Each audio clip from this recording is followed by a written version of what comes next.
bought this product right here, and it's the 200 LED string lights, and I forgot to unbox it. All right, so it has like 6 to 8 different modes. So that's steady, like a twinkle, different kind of twinkle. I don't know what you call that.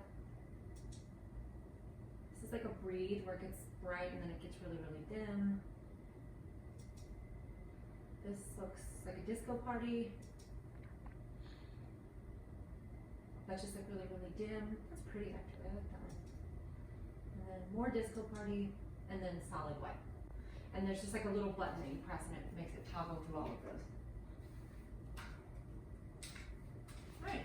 And one of the #1 things that I could say to get when you get these lights or any other lights is just to get one of these little like remote things, because that way you can just press and it turns on your whole tree. So you don't have to get under the tree, and well, you know, if you've been under a tree before, it's not pleasant.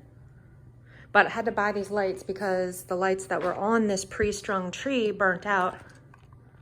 Okay, but to be fair. And this tree is also from Amazon, but to be fair, we kept this tree up for like 6 months instead of the 1 or 2 months that it's supposed to be up. So that's why I bought these lights.